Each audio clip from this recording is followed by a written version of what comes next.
நண்பர்கள் அனைவருக்கும் தமிழ் நிலாவின் அன்பு வணக்கங்கள். நாம் இந்த வீடியோவில் IPL 2024 match number 4 RR versus LKN play பண்ணக்கூடிய இந்த மேட்ச் டுடே 3:30 பிஎம்க்கு மேட்ச் ஸ்டார்ட் பண்ணுறாங்க.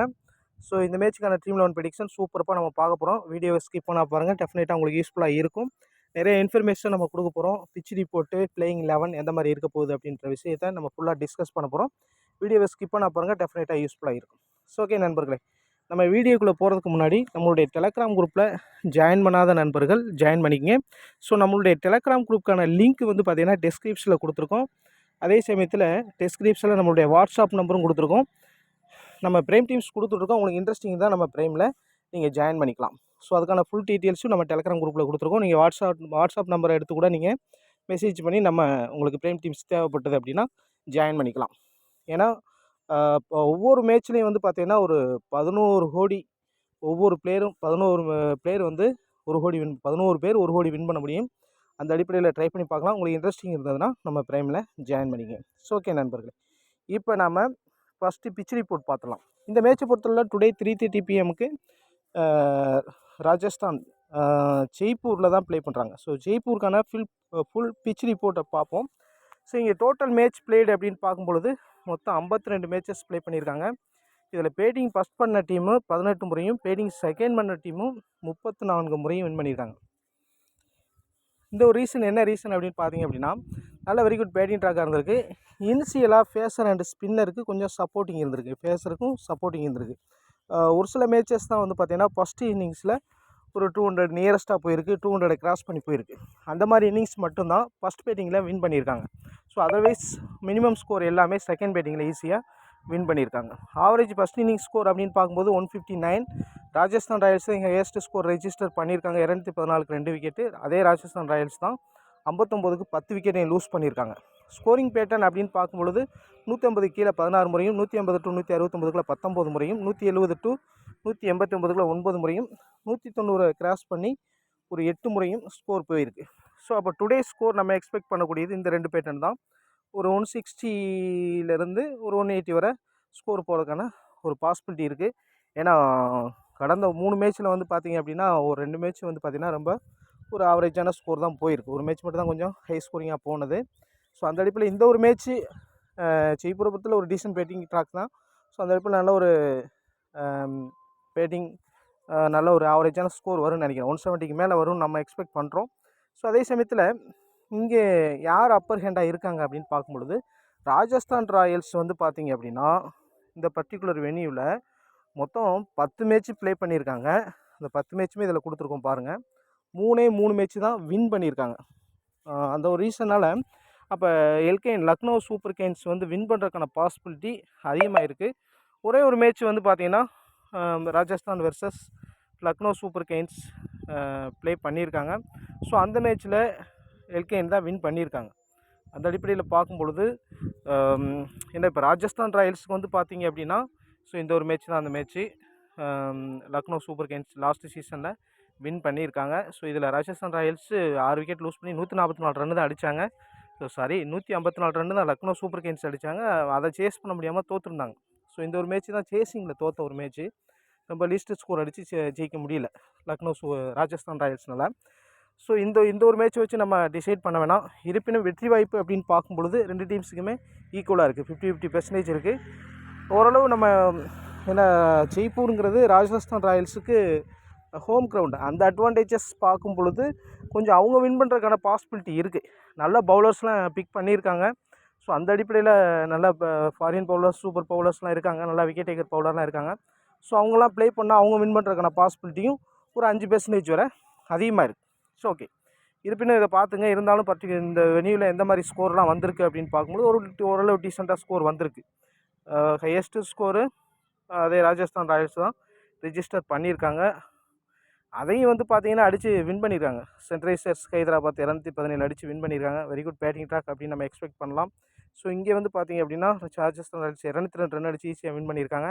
இந்த மாதிரி விஷயங்களும் நடந்திருக்கு. நம்ம அதையும் கொஞ்சம் கன்சிடர் பண்ணணும். ஹோம் கிரவுண்ட் அட்வான்டேஜஸையும் இப்போ கொஞ்சம் கன்சிடர் பண்ணணும். எந்தெந்த பிளேஸ் நல்லா ஃபார்மில் இருப்பாங்க அப்படின்ற விஷயத்தையும் நம்ம ஃபுல்லாக டிஸ்கஸ் பண்ணலாம். சரி ஓகே, இப்போ வந்து பார்த்திங்கன்னா 2 டீம்ஸோட ஸ்டார்டிங் பிளேயிங் 11 எப்படி இருக்கும் அப்படின்றத பார்ப்போம்.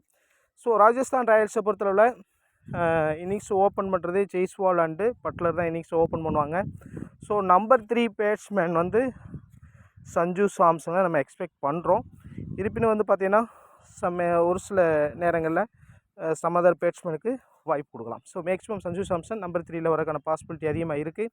ஸோ அதுக்கடுத்து ரியான் பராக்கு, ஹெட்மேயர், அஸ்வின், ஸோ இந்த மாதிரி ரோமன் பவல் கூட நம்பர் 4ல் வரக்கான 4-5ல் வரக்கான பாசிபிலிட்டி அதிகமாக இருக்குது. நல்ல ஒரு ஃபினிஷராக கூட யூஸ் பண்ணுறதுக்கான நிறைய பாசிபிலிட்டி இருக்குது. சில நேரங்களில் அஸ்வினை கூட நம்பர் 3ல் பேட்டிங் அனுப்புவாங்க. அதனால் டிஃப்ரெண்ட் பேட்டிங். சப்போஸ் இனிஷியலாக 2 விக்கெட் லூஸ் ஆகுது அப்படின்னா, சப்போஸ் ஒரு விக்கெட் லூஸ் ஆகிடுச்சுன்னா அந்த மாதிரி டைமில் அஸ்வினை கூட நம்பர் 3ல் அனுப்பிச்சிட்டு நம்பர் 4ல் சஞ்சு சாம்சன் ப்ளே பண்ணுவார். இந்த மாதிரி விஷயங்கள் நடக்கும். அஸ்வின் ராஜஸ்தான் ஜெய்ப்பூரில் பெட்டராகவே இருந்திருக்காரு பேட்டிங் அண்ட் பவுலிங் ரெண்டுலேயுமே. அந்த விஷயத்தை பார்த்துங்க. ஹெட்மேயர், ஜெய்ஸ்வால், சஞ்சு சாம்சன், பட்லர் இவங்களுடைய பேட்டிங்லாம் சூப்பர்பாக ஜெய்ப்பூர் பிச்சை பொறுத்தளவு இருந்திருக்கு. டாப் ஆர்டர் ஃபெயிலியர் ஆகும்போது ரியான் பராக்குடைய பேட்டிங்குமே சூப்பர்பாக இருந்திருக்கு. பவுலிங்கை பொறுத்தளவில் ட்ரெண்ட் போல்ட்டு, சகல், ஆவேஸ் கான், சந்தீப் சர்மா இவங்களுடைய இப்போ பவுலிங்கே கொஞ்சம் பெட்டராகவே தான் இருந்திருக்கு. ஸோ அதனால் வந்து பார்த்திங்கன்னா ஏன்னா ஹோம் கிரவுண்ட் அட்வான்டேஜஸ் யூஸ் பண்ணி செகண்ட் பவுலாக இருந்தால் suppose Rajasthan Royals first batting பண்ணுறாங்க, டாஸ் வின் பண்ணி ஃபஸ்ட் பேட்டிங் எடுக்கிறாங்க அப்படின்னா ஓரளவு டீசன்ட் பேட்டிங் ட்ராக்காக இருப்பதற்கான பாசிபிலிட்டி இருக்குது. ஸோ அந்த மாதிரி டைமில் செகண்ட் ஹாஃபில் சகல் மோர் விக்கெட்ஸ் எடுப்பதற்கான பாசிபிலிட்டி இருக்கும். அந்த பேசிஸ் அடிப்படையில் நீங்கள் ஒரு கேப்டன் விசி கூட நீங்கள் ரிஸ்கியாக ட்ரை பண்ணி பார்க்கணும். ரோமன் பவுலுடைய ரீசன்ட் பெர்ஃபார்மன்ஸ் கிரேட்டாகவே இருக்குது. நம்பர் 5 or 6ல் பேட்டிங் பண்ணுறதுக்கான பாசிபிலிட்டி அதிகமாக இருக்குது. ஸோ அந்த விஷயத்தையும் பார்த்துங்க. ஏன்னா இங்கே வந்து ஃபாரின் பிளேயர்ஸை பொறுத்தவரை 4 பேர் தான் நம்ம கொடுத்துருக்கோம் கரெக்டாக. Overseas player Buttler, Hetmyer, Rovman Powell, Trent Boult, இந்த ஒரு 4 பிளேயர்ஸ் இருப்பாங்க நம்ம எக்ஸ்பெக்ட் பண்ணுறோம். வேறு ஏதாவது சேஞ்சஸ் இருக்குமா? ஸோ அதையும் பார்க்க வேண்டி இருக்குது. ஸோ அதையும் பார்ப்போம். ஸோ நெக்ஸ்ட் வந்து பார்த்திங்க அப்படின்னா எல்கேஎன் லக்னோ சூப்பர் கிங்ஸுடைய பிளேயிங் 11 அப்படின்னு பார்க்கும்பொழுது கேஎல் ராகுல், குவிண்டன் டிகாக். இப்போ லாஸ்ட் சீசனில் வந்து பார்த்திங்கன்னா குவிண்டன் டிகாக்கு பதிலாக கெயில் மேயரை எடுத்து வந்தாங்க. ஸோ அந்த மாதிரி விஷயங்களும் நடந்தது. ஸோ இந்த மேட்ச் என்ன பண்ணுவாங்க அப்படின்னு பார்க்கணும். கெயில் மேயர் ஒரு சில மேட்சஸ் நல்லாவே பெர்ஃபார்ம் பண்ணியிருந்தார். ஸோ அந்த இடத்துல கெயில் மேயர்ஸுக்கு வாய்ப்பு கொடுப்பாங்களா, இல்லை Quinton de Kock and Kyle Mayers 2 பேருக்குமே வாய்ப்பு கொடுப்பாங்கன்னு பார்க்க வேண்டியிருக்கு. ஓவர்சீஸ் பிளேயர் அப்படின்னு பார்க்கும்பொழுது குவிண்டன் டிகாக்கு, கெயில் மேயர்ஸு, ஸ்டோயினிஸு, இந்த மாதிரி வந்து பார்த்திங்கன்னா இங்கே நவீன் உலக், இந்த மாதிரி ஒரு 4 பிளேயர்ஸ் வரை நம்ம கொடுத்துருக்கோம். ஸோ இதில் ஏதாவது சேஞ்சஸ் இருப்பதற்கான பாசிபிலிட்டி இருக்குது ஓவர்சீஸ் பிளேயரை பொறுத்தளவில். அதே சமயத்தில் ஸோ இந்தியன் பிளேயர்ஸை பொறுத்தளவில் கேஎல் ராகுல், படிக்கல், தீபக் கூடா, ஸோ நெக்ஸ்ட் வந்து பார்த்திங்கன்னா பதோனி, குர்னால் பாண்டியா, ரவி பிஸ்னாய், ஸோ இவங்களாம் ப்ளே பண்ணுறதுக்கான பாசிபிலிட்டி இருக்குது. பவுலர்ஸை பொறுத்தளவில் மவி உள்ளே வருவாரான்னு பார்த்துக்கணும். ஸோ அதே சமயத்தில் ஃபாரின் பவுலர்ஸ் இருக்காங்க. சோசப் மாதிரி நல்ல பவுலர்ஸ், வெஸ்ட் பவுலர்ஸ் சூப்பராக இருக்காங்க. ஸோ அவங்கள பற்றியும் பார்க்கலாம். ஸோ உங்களுடைய பேட்டிங் ஆர்டரை பொறுத்தளவில் பேட்டிங் இன்னிங்ஸ் ஓப்பன் பண்ணுறது டெஃபினட்டாக கேஎல் ராகுல் அண்டு கெயில் மேயர் இருந்தால் கெயில் மேயர், குவிண்டன் டிகாக் இருந்தால் குவிண்டன் டிகாக், இந்த மாதிரி இன்னிங்ஸ் ஓப்பன் பண்ணுவாங்க. ஸோ அதுக்கடுத்து நம்பர் 3ல் வந்து பார்த்திங்கன்னா படிக்கல், ஸோ அதுக்கடுத்து தீபக் கூடா, சில நேரங்களில் பதோனி கூட மேலே வருவார், நம்பர் 3ல் வருவார். ஸோ அந்த விஷயத்தையும் பார்க்க வேண்டி இருக்குது. சில நேரங்களில் அந்த லெஃப்ட் ரைட் காம்பினேஷன்ஸுக்காக படிக்கல் கூட டாப்பில் நம்பர் 3ல் பேட் பண்ணுறதுக்கான பாசிபிலிட்டி இருக்குது. அவர் ராஜஸ்தான் ராயல்ஸில் ப்ளே பண்ணும்போது அந்த மாதிரி தான் பேட்டிங் ஆர்டரை அவர் கொடுத்தாங்க. ஸோ அந்த விஷயத்தையும் நம்ம பார்க்க வேண்டியிருக்கு. குர்னால் பாண்டியா, ஸ்டோயினிஸ் லாஸ்ட் சீசனில் சூப்பர்பாகவே பேட்டிங் அண்ட் பவுலிங். இப்போ ரீசெண்ட் பெர்ஃபார்மன்ஸும் நல்லாவே இருக்குது அவருடைய பெர்ஃபார்மன்ஸு. ஸோ அந்த நல்ல ஒரு சாய்ஸாக பார்க்கலாம். அவர் பிளேயிங் 11 இருப்பான்னு நம்ம எக்ஸ்பெக்ட் பண்ணுறோம். ரவி பிஸ்னாயுடைய T20 ரெக்கார்ட்ஸ் கிரேட்டாகவே தொடர்ந்து இருந்துகிட்ருக்கு. அந்த 16வது 17வது ஓவர் பவுலிங் பண்ணும்போது ஈஸியாக ஒரு 1 or 2 விக்கெட்ஸ் ஈஸியாக எடுத்துறாரு.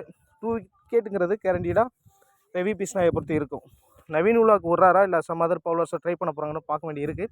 ஸோ அதையும் நம்ம டிஸ்கஸ் பண்ணுவோம். ஸோ அதாவது பவுலர்ஸ் அப்படின்னு பார்க்கும்பொழுது குர்னால் பாண்டியா, ஸோ இங்கே வந்து பார்த்திங்கன்னா ஸ்டோயினிஸு, ரவி பிஸ்னாய், இங்கே நவீன் உலாக் கொடுத்துருக்கோம், மவி, 5 பவுலர் தான் நம்ம சொல்லியிருக்கோம். இங்கே பவுலிங் எபிலிட்டி கெயில் மேயர்ஸுக்கு உண்டு. சில நேரங்களில் கெயில் மேயர்ஸை வச்சு இன்னிங்ஸை ஓப்பன் பண்ணுவாங்க பவுலிங்கில். ஸோ அந்த இடத்துல ஒரு சில ஓவர்ஸ் பவுல் பண்ணுறதுக்கான பாசிபிலிட்டி இருக்குது. அதையும் நம்ம பார்க்க வேண்டியிருக்கு. பதோனி கூட பவுல் பண்ணுவார். ஆஃப் ரைட் பவுலர் தீபக் கூடாவும் பவுலிங் பண்ணுவார். சரி, ரைட், ஓகே.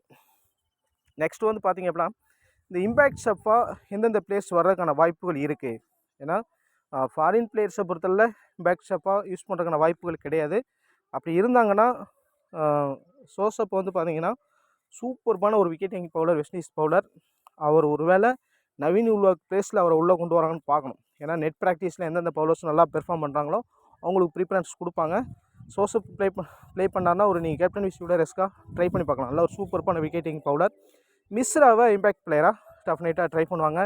மேன் கார்டு கூட ட்ரை பண்ணலாம். ஸோ இந்த மாதிரி இவங்க ட்ரை பண்ணுறதுக்கான பாசிபிலிட்டி இருக்குது இந்த 2 பிளேயர்ஸை. ஸோ அதே சமயத்தில் இந்த சைடு வந்து பார்த்திங்கன்னா ராஜஸ்தான் ராயல்ஸை பொறுத்தளவில் இங்கே பர்கர், இங்கே வந்து பார்த்திங்கன்னா சைனி, குல்தீப் சென். ஸோ இவங்களில் வந்து பார்த்திங்க அப்படின்னா ஜோரலுடைய ரீசன்ட் பேட்டிங் பெர்ஃபார்மன்ஸ் இப்போ டெஸ்ட் மேட்ச் ப்ளே பண்ணி சூப்பர் பாடி இருந்தார். ஸோ அந்த இடத்துல அவர் கூட ஒரு பேட்டிங் சான்ஸ் ஒரு இம்பாக்ட் பிளேயராக கூட யூஸ் பண்ணுறதுக்கான பாசிபிலிட்டி இருக்குது. அல்லது பவுலரில் யூஸ் பண்ண போகிறாங்களா. பர்கர் மாதிரி ஒரு சவுத் ஆப்ரிக்கன் பவுலர், சூப்பர்பான பவுலர், விக்கெட்டிங் பவுலர், இவங்களாம் ட்ரை பண்ண போகிறாங்கன்னு பார்க்கணும். குல்தீப் சென்னுடைய ஒரு சில ஓவர்ஸ் நல்லாவே பெர்ஃபார்மன்ஸ் பண்ணி லாஸ்ட் சீசனுக்கு முந்தின சீசன் 4 விக்கெட்டுகள்லாம் எடுத்திருக்காரு. குல்தீப் சென்னுக்கு வாய்ப்பு கொடுப்பாங்கன்னு பார்க்க வேண்டியிருக்கு. சைனி, பர்கருக்கு வாய்ப்பு கொடுப்பாங்களா அப்படின்னு பார்க்க வேண்டியிருக்கு. ஃபெரேரியா ட்ரை பண்ண மாட்டாங்கன்னு நினைக்கிறேன். So okay. ஸோ இந்த மாதிரி இவங்களுக்குள்ள இம்பேக்ட் பிளேயர்ஸை யூஸ் பண்ணுறதுக்கான வாய்ப்புகள் இருக்குது.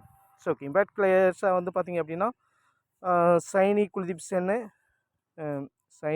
சென்னு, ஜோரல். ஸோ இவங்களுக்குள்ள இம்பேக்ட் பிளேயர்ஸை யூஸ் பண்ணுவாங்க. So okay. இப்போ ஹை பிக்ஸ் அப்படின்னு பார்க்கும்பொழுது இவங்களெல்லாம் ஹை பிக்ஸாக பிக் பண்ணியிருக்காங்க. ஸோ இருப்பினும் வந்து பார்த்திங்க அப்படின்னா நான் வந்து பூரானை கொடுக்கல. ஸோ பூரானுமே ஓரளவு டீசென்ட் பிக்கில் தான் இருக்கார். பட்லர், கேஎல் ராகுல், ஜெய்ஸ்வால், கெயில் மேயர், அஸ்வின், குர்னால் பாண்டியா, ஸ்டோயினிஸ். குர்னால் பாண்டியா கூட ஓரளவு ஒரு ஆவரேஜான பிக் தான். இங்கே சஞ்சு சாம்சன் ஒரு ஆவரேஜான பிக் தான். ஸோ மற்ற பிளேயர்ஸு கொஞ்சம் ஹை லெவல் பிக்ஸு. ஸோ இங்கே வந்து பார்த்திங்கன்னா டென் போல்ட் அதிகமான பிக்கு, ஜகல் அதிகமான பிக்கு, ரவி பிஸ்னாய் அதிகமான பிக்கு. ஸோ இந்த பிளேயர்ஸ் எல்லாமே high level picks. Sanju Samson and Krunal Pandya ஓரளவு மீடியம் பிக்காக தான் இருக்காங்க. பூரானும் வந்து பார்த்திங்க அப்படின்னா ஒரு ஆவரேஜான பிக்கில் தான் இருக்கார். ஸோ பூரானுக்குலாம் வாய்ப்பு கிடைக்குமான்னு பார்க்கணும். அதே ஏன்னா ஃபாரின் பிளேயர்ஸ் எப்படி யூஸ் பண்ணுவாங்கன்னு பார்க்கணும். So okay. இவங்கெல்லாம் ஹை லெவல் பிக்ஸில் இருக்காங்க. ஸோ இதில் ஹை லெவலில் பிக்கில் ஜெய்ஸ்வால் எல்லாருமே ஒரு 37% மேலே கேப்டனாக சூஸ் பண்ணியிருக்காங்க. எஸ்டர்டே பார்த்தீங்கன்னா ஒரு 46% வரை கேப்டனாக சூஸ் பண்ணியிருந்தாங்க. இன்றைக்கி கொஞ்சம் குறைஞ்சிருக்கு. அதனால் ஒரு 35% வரை கேப்டனாக ஜெய்ஸ்வாலை சூஸ் பண்ணுறதுக்கான பாசிபிலிட்டி இருக்குது. ஜெய்ஸ்வாலுடைய ரீசன்ட் ரெக்கார்டும் பெட்டராகவே இருக்குது. ஸோ அந்த இடத்துல நல்ல ஒரு சாய்ஸ் தான். நீங்கள் எஸ்எல் போகிறீங்கன்னா கூட ட்ரை பண்ணி பார்க்கலாம். இருப்பினும் வந்து பார்த்தீங்கன்னா செகண்ட் பேட் பண்ணால் டெஃபினட்டாக நீங்கள் வந்து ஜெய்ஸ்வாலை ஒரு கேப்டனாக விஷயம் ட்ரை பண்ணலாம். ஆனால் ஃபஸ்ட் பேட்டிங், இனிஷியல் மேட்சஸ், பிச்சினுடைய ஹார்ட்னஸ், இந்த மாதிரி விஷயங்கள்லாம் கொஞ்சம் ஸ்ட்ரகிளாக வைக்கும். ஸோ அந்த விஷயத்தையும் பார்த்துங்க. அடுத்தடுத்த மேட்ச்சு ஜெய்ஸ்வாலை ட்ரை பண்ணலாம். ஆனால் இந்த மேட்ச்சு கொஞ்சம் ட்ரை பண்ண வேணாம்னு எனக்கு தோணுது. ட்ரை பண்ணால் நல்ல ஒரு சாய்ஸ். ஒரு சில டீம்ஸில் ட்ரை பண்ணி பார்க்கலாம். பட்லர், சஞ்சு சாம்சன் நல்ல ஒரு சாய்ஸாக பார்க்கலாம். அஸ்வின் நல்ல ஒரு சாய்ஸ் தான். கேப்டன் விசில் நீங்கள் ரெஸ்கியாக ட்ரை பண்ணி பார்க்கலாம். ட்ரெண்ட் போல்ட், ஜகல் நல்ல ஒரு சாய்ஸ் தான். So okay. இங்கேருந்து ஒரு சில பிளேயர்ஸை நம்ம ட்ராப் பண்ணணும் அப்படின்னா ரீசன்ட் பெர்ஃபார்மன்ஸு இவங்களுடைய பெர்ஃபார்மன்ஸ் எல்லாமே கிரேட்டாக தான் இருக்குது. ஸ்டோயினிஸு, குர்னால் பாண்டியா, அது மாதிரி பார்த்தீங்கன்னா ட்ரெண்ட் போல்ட்டு, ஜகல், இவங்களுடைய எல்லோருடைய பெர்ஃபார்மன்ஸுமே கிரேட்டாக இருக்குது. இருப்பினும் வந்து பார்த்திங்கன்னா எல்லாருமே பெர்ஃபார்ம் பண்ணிடுவாங்களா அப்படின்னா டெஃபினட்டாக இல்லை. ஒரு சில பிளேயர் மிஸ் பண்ணுவாங்க. ஸோ அப்போ இப்போ இனிஷியல் பேட்டரை நீங்கள் மிஸ் பண்ணுறீங்க அப்படின்னா அவங்க ஃபஸ்ட் பேட்டிங் பண்ணக்கூடிய டீம்ஸ்லேருந்து நீங்கள் ஒரு ஆல்டர்னேட்டிவாக நீங்கள் மிஸ் பண்ணி பாருங்கள். ஓப்பனர்ஸில் எனி ஒன் பேட்ஸ்மேன் அல்லது 2 பேட்ஸ்மேனை கூட மிஸ் பண்ணி பார்க்கலாம். யார் ஃபஸ்ட் பேட்டிங் பண்ணுறாங்களோ அந்த அடிப்படையில் சூஸ் பண்ணி பாருங்கள். செகண்ட் ஆஃப் ஃபாஸ்ட் பவுலரை ட்ரா பண்ணி பாருங்கள். ஸ்பின்னரை பிக் பண்ணிவிட்டு ஃபாஸ்ட் பவுலரை ட்ரா பண்ணி பாருங்கள். அந்த ஐடியாவை யூஸ் பண்ணி பாருங்கள். நல்ல ஒரு சாய்ஸாக இருக்கும். இப்போ லீஸ்ட் பிக் அப்படின்னு பார்க்கும்பொழுது இவங்களாம் லீஸ்ட் பிக்கில் தான் இருக்காங்க. ரீசன்ட் பெர்ஃபார்மன்ஸ் அப்படின்னு பார்க்கும்போது பவுலுடைய பெர்ஃபார்மன்ஸ் கிரேட்டாக இருக்குது. கெயில் மேயர்ஸோடைய பெர்ஃபார்மன்ஸ் ஓரளவு டீசென்ட். ஏன்னா பவுல் பண்ணுறதுக்கான பாசிபிலிட்டி இருக்குது. ஹெட் மேயர் நல்லா டீசெண்டாக பண்ணிகிட்ருக்காரு. ட்ரை பண்ணலாம். ஆனால் இங்கே பூரான் அண்டு குயினடிகாருடைய பெர்ஃபார்மன்ஸ் ரீசெண்டாக கொஞ்சம் பூராக இருந்துகிட்ருக்கு. ஒரு சில டீம்ஸ்லாம் மிஸ் பண்ணி ட்ரை பண்ணி பாருங்கள். படிக்கல் தொடர்ந்து அந்தளவுக்கு டொமஸ்டிக் மேட்ச்சில் கூட கிரேட் பெர்ஃபார்மன்ஸ் இல்லை. ஸோ இருப்பினும் வந்து பார்த்தீங்கன்னா ஒரு லெஃப்ட் ஹேண்டர் சூப்பராக பேட் பண்ண பாசிபிலிட்டி இருக்குது. ஒரு சில டீம்ஸில் ட்ரை பண்ணி பார்க்கணும். என் மேன் கார்டெலாம் ப்ளே பண்ணுவாரான்னு பாருங்கள்.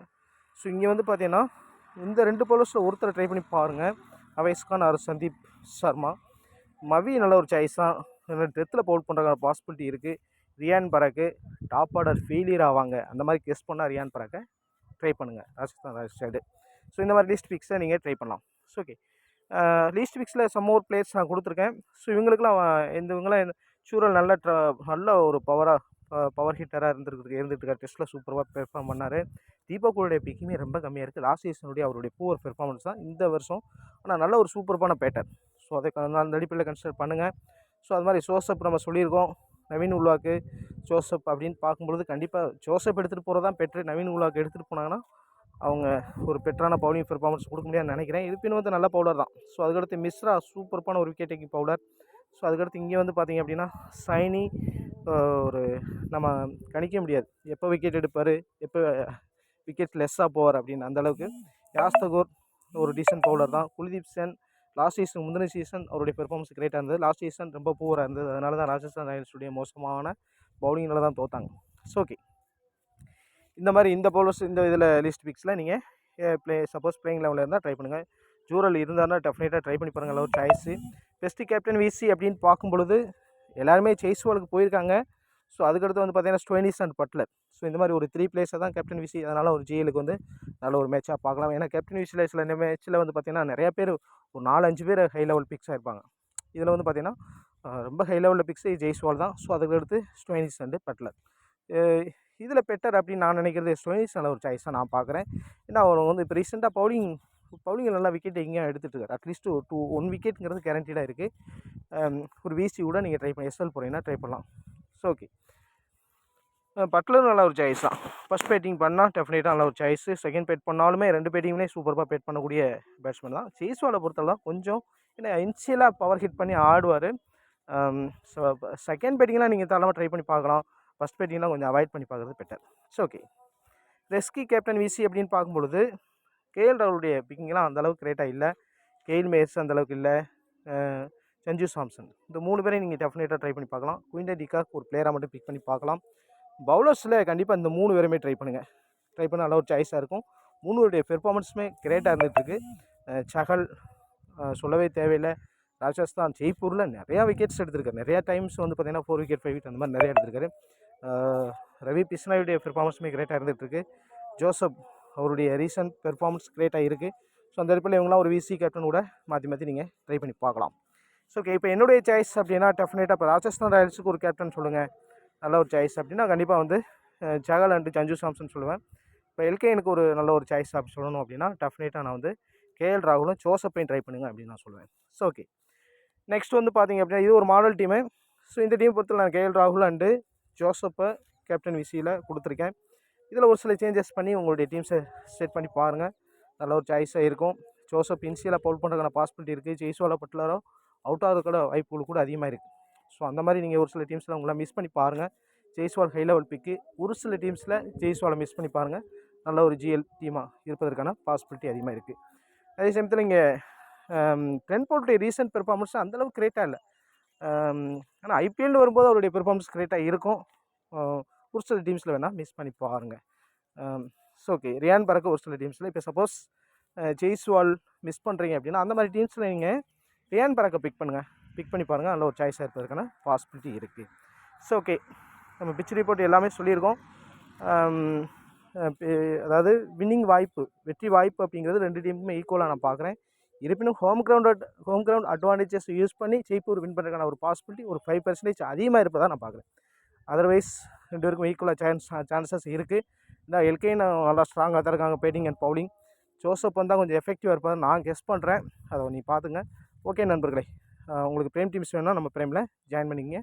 மீண்டும் இன்னொரு வீடியோவில் சந்திப்போம். நன்றி, வணக்கம்.